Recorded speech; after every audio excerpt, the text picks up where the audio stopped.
casa, a gente acabou de passar no banco, já fiz o pagamento do nosso terceiro apartamento arrematado no leilão. E eu vou aproveitar para responder essas perguntas, comentários, né? Mas vamos lá aproveitar os comentários que gera debate e também uma coisa aí pra gente pensar.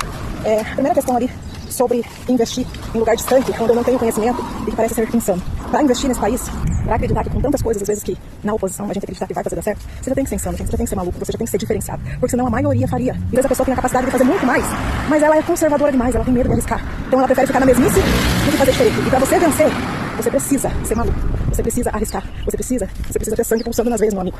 Não adianta você querer fazer só o que é o mais fácil. Gente, então sejam bem-vindos a mais um vídeo aqui no canal. E para quem não me conhece, meu nome é Cat Nakamura. Se você ainda não é inscrito, já se inscreva no canal. Se você gostar do vídeo, deixa o joinha que ajuda bastante, ajuda com que o nosso conteúdo seja interessante para outras pessoas e outras pessoas venham achar aqui o nosso canal no YouTube. Você me ajuda e me incentiva a continuar gerando conteúdo. Então não custa nada, gente. Aperta aí no like, compartilha, comenta se vocês acharem que o vídeo foi instrutivo e foi útil para vocês. Quem não me segue lá no Instagram, também vou deixar o meu Instagram passando aqui. Lá eu posto diariamente os meus stories, nos Reels, tanto assuntos sobre as kitnets, quanto sobre a minha vida nesse mercado das arrematações, que daqui a pouco também eu vou falar para vocês uma outra novidade. Tava sumida porque desde o último vídeo que eu gravei aqui para vocês, gente, muitas coisas aconteceram na minha vida, muito trabalho, e eu vou contar um pouquinho para vocês sobre o que está acontecendo e também atualizar vocês sobre os nossos imóveis, as nossas arrematações que nós fizemos no leilão lá em dezembro do ano passado. Então vocês viram um videozinho aí, esse vídeo eu gravei pro Instagram lá em 2025 e eu respondi alguns questionamentos que tinham me feito ali no Instagram em relação a isso, né? Muitas pessoas achando uma loucura, insanidade, fazer isso à distância, é a primeira vez que você faz, você vai logo arrematando à distância onde você não conhece. As pessoas, elas muitas vezes, né, elas têm esse pensamento, talvez por falta de conhecimento. Eu sempre digo, a gente nunca entra de forma amadora e irresponsável em nada que a gente vai fazer. Assim foi com as kitnets, foi muito estudo e muito embasamento do que a gente estava buscando para de fato a gente começar a fazer. E também da mesma forma com os leilões. Mas, gente, na verdade, a gente só aprende a nadar quando a gente entra na piscina, né, quando a gente se joga na água. Falando em água, vou tomar uma água aqui que eu tô bastante sede. Esse vídeo, antes de entrar no assunto, que é a venda do nosso apartamento, desse apartamento que eu vou falar para vocês em questão, lá. No último vídeo, quando eu falei sobre a arrematação, os valores que a gente tinha gasto, vou responder primeiro os questionamentos que vocês me deixaram neste vídeo, no último vídeo que eu gravei aqui pro YouTube. Eu peguei algumas perguntas ali para responder vocês nesse vídeo e depois eu vou falar sobre a nossa venda, o quanto nós gastamos de fato, que hoje os números já estão bem consolidados, e nós vendemos esse apartamento e em quanto tempo nós vendemos esse apartamento. Fiquem até o final do vídeo. Eu vou pegar minha colinha aqui, porque é muito difícil lembrar tudo, né? Então, eu vou deixando também as perguntinhas aqui embaixo e vou respondendo vocês. Então, a primeira questão, uma das questões que eu salvei aqui, eu achei bem interessante, que ao contrário do que muitas pessoas criticam e já jogam um balde de água fria na gente, realmente essa pessoa, ela se importou em me alertar, né? É óbvio que antes da gente fazer as arrematações, eu já sabia sobre isso, porque eu já estava estudando esse mercado há mais de um ano antes de começar, de fato, as minhas arrematações. Mas ele fala ali, né, que ficou top.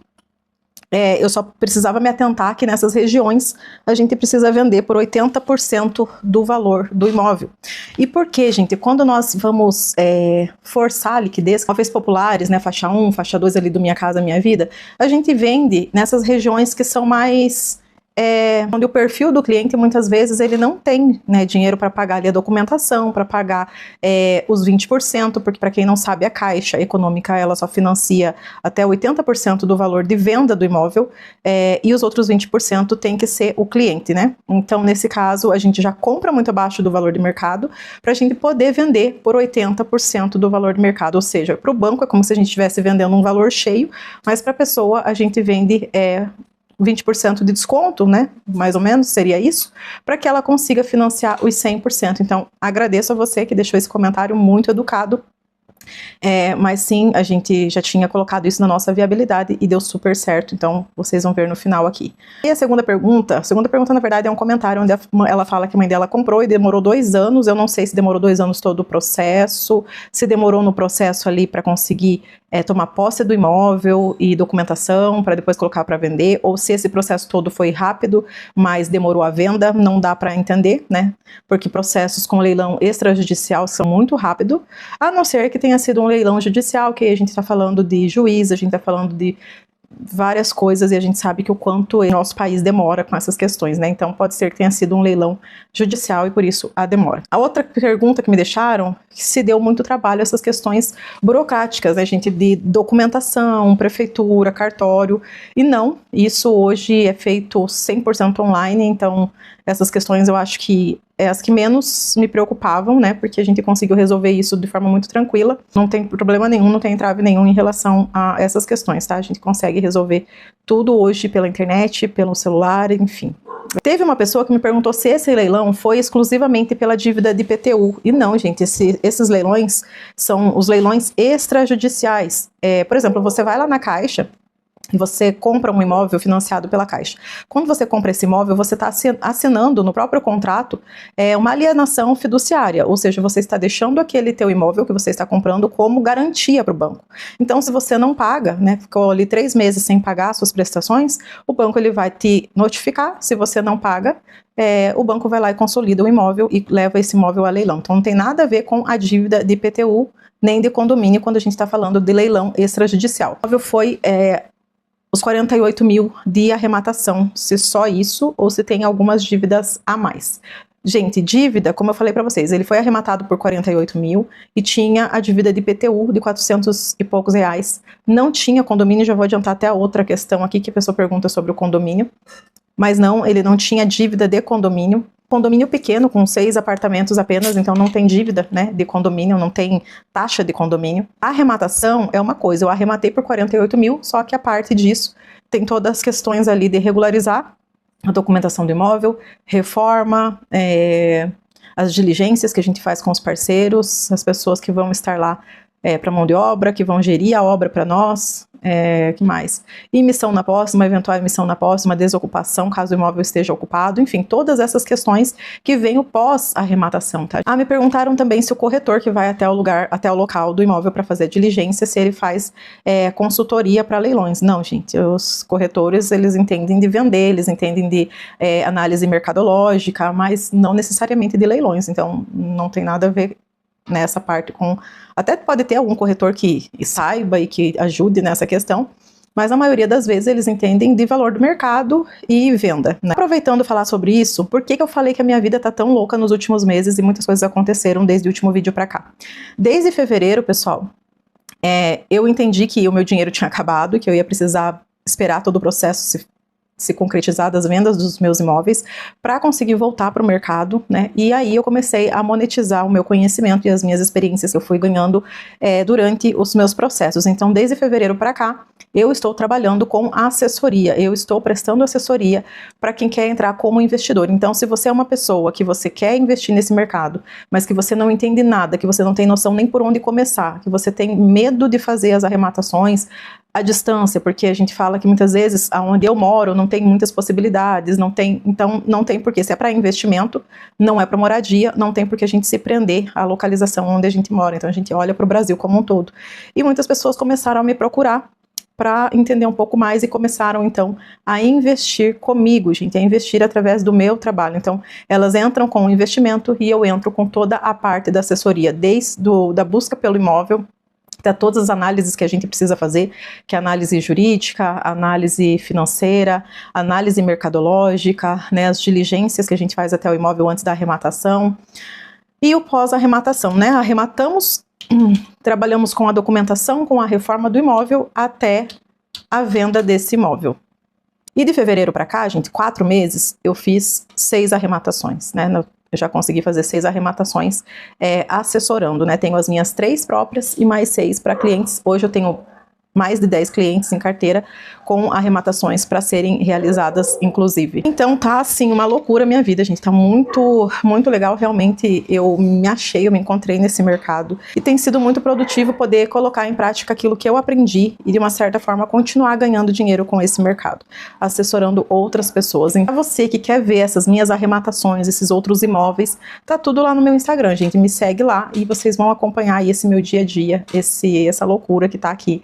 Inclusive agora, fiz 2 arrematações na semana retrasada, se eu não me engano foram as últimas 2, e já tenho clientes para começar a busca por novos imóveis e novas oportunidades. Falando tudo isso, vamos para os números e... Gente, eu não sei o dia exato, tá? Começar a busca por novos imóveis e novas oportunidades. Falando tudo isso, vamos para os números e... Gente, eu não sei o dia exato, tá?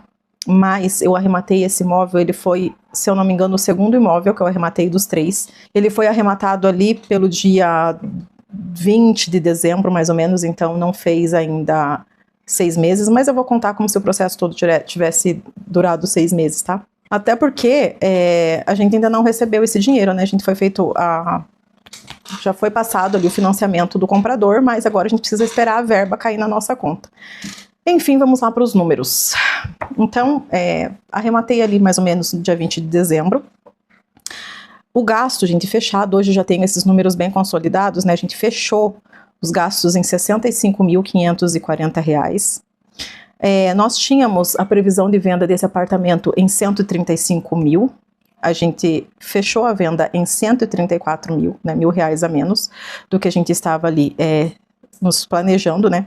Tirando os 5% do corretor na venda, ele vai para 127.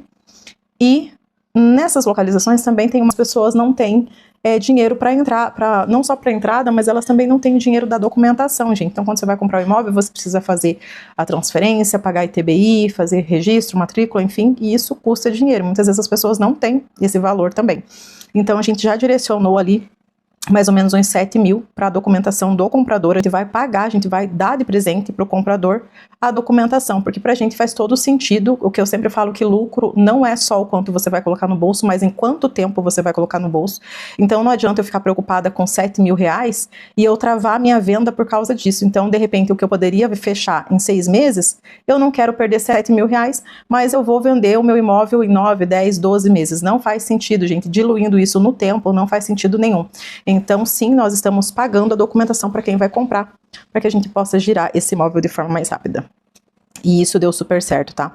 Então, o que vai ficar aqui para nós, na realidade, é 120 mil no valor de venda. E aí, pegando esses 120 mil e tirando os 65.540, que foi os nossos gastos com o processo, o nosso lucro, tá? É R$ 54.460.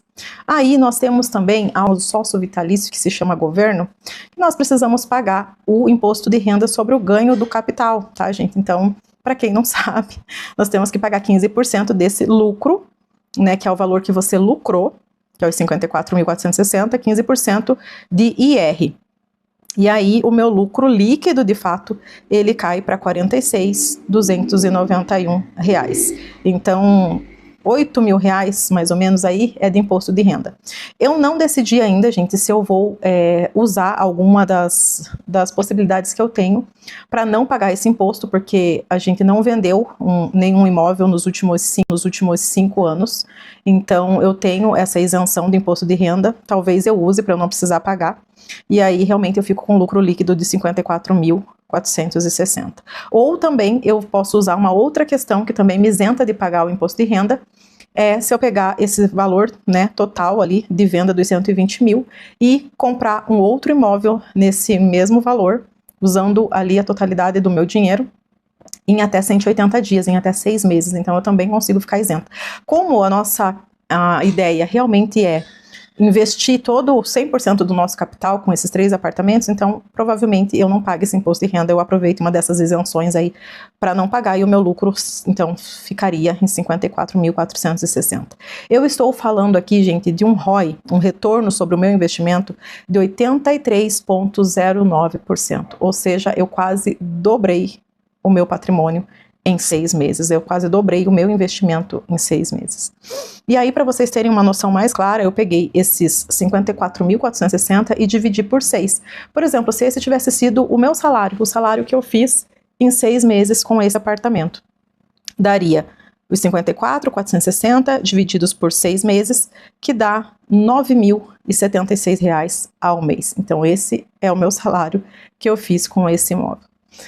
Bom, gente, eu acho que os números falam por si, eu não preciso ficar aqui falando muita coisa, e eu acho que todo mundo que tem consciência de quanto hoje um CDI, um CDB ou qualquer outro investimento no Brasil me dá de retorno, eu acho que é muito claro que a gente não faria nenhum tipo de investimento que quase dobrasse o meu capital em 6 meses. Então, é isso que eu consegui fazer com esse imóvel especificamente.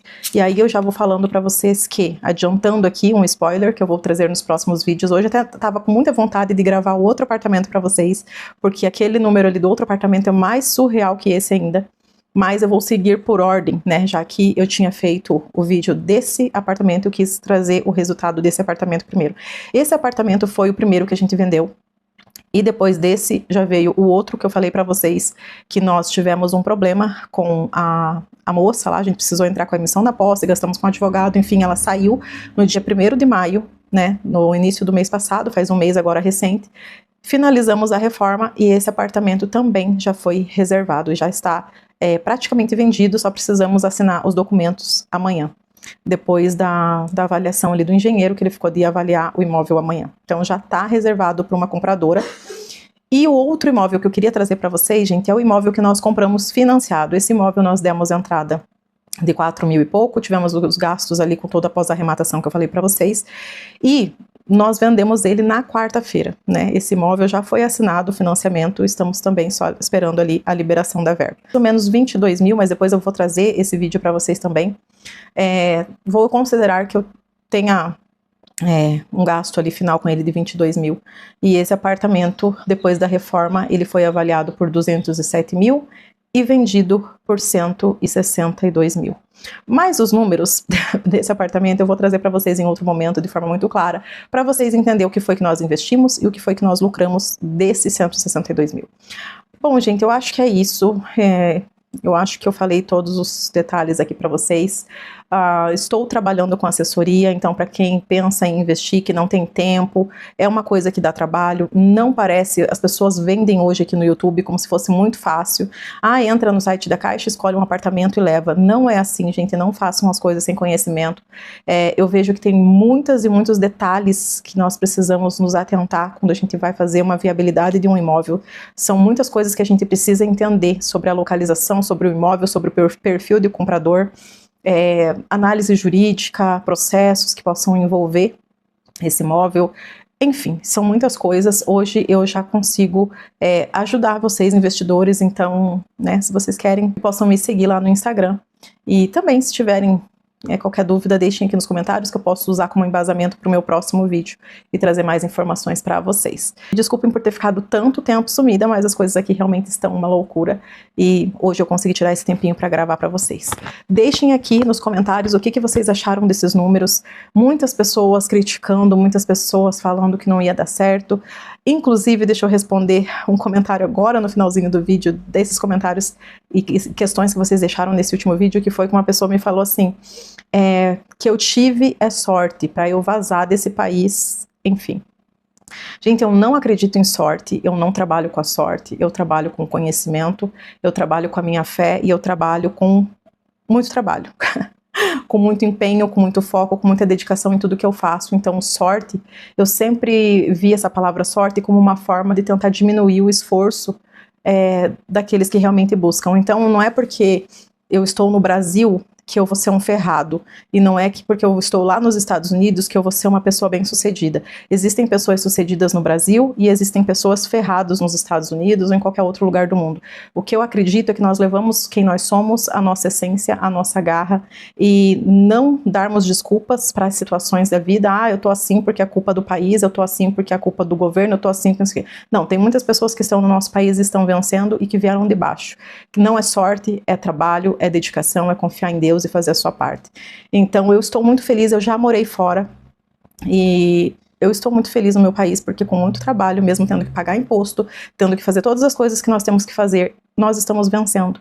Então eu acredito assim, Deus à frente de tudo, Ele me capacita, Ele tem me dado toda a força, inteligência e capacidade para fazer as coisas. E eu estou caminhando com propósito, com direção, sem desculpas. Muito mais importante do que começar é você continuar, é você não desistir. E é o vídeo de hoje, é essa mensagem que eu deixo com vocês hoje, para que vocês possam prosperar, para que vocês possam acreditar nos sonhos de vocês e nas coisas que vocês têm em mente. Pague o preço que vocês tiverem que pagar, se sacrifiquem por aquilo que talvez hoje vocês tenham que deixar de consumir, que vocês tenham que deixar de ter. lá atrás, em dezembro, eu vendi o único carro que a gente tinha, por diversas vezes a gente fez isso. E hoje eu ando muito a pé, mas eu falo que é por um propósito muito maior. Então agora estamos com uma reunião agendada para amanhã, onde nós vamos fazer uma reunião com assessores para a gente comprar um carro no leilão judicial. Então olha que interessante, gente, eu como assessora hoje, que ajudo pessoas a arrematar imóveis no leilão, eu também entendo da necessidade que eu tenho de fazer algo onde eu vá lucrar, onde eu vá conseguir comprar um imóvel, um automóvel muito abaixo do valor de mercado, mas que eu não entendo desse mercado. Então eu preciso garantir que eu vou fazer um bom negócio através do quê? Através de pessoas que sabem o que estão fazendo. Então sim, eu vou pagar uma assessoria para que eu possa arrematar um automóvel de leilão. E aí eu vou também trazer esse conteúdo aqui para vocês. Vamos ter a reunião amanhã e provavelmente nos próximos dias aí a gente já comece a nossa busca pelo nosso carro. Lembrando que o leilão judicial, gente, assim como nos imóveis, os de automóveis, de veículos, de carros, enfim, eles também nos dão essa possibilidade, né, de pagar 25% e parcelar em 30 vezes o restante sem juros. E é por isso que a gente decidiu que nós vamos comprar o nosso carro no leilão judicial. Esse é assunto para outros vídeos e eu trago aqui para vocês. Deixem nos comentários o que vocês acharam, compartilhem, comentem, se inscrevam se não forem inscritos e me sigam lá no Instagram. E é isso, gente. Até o próximo vídeo.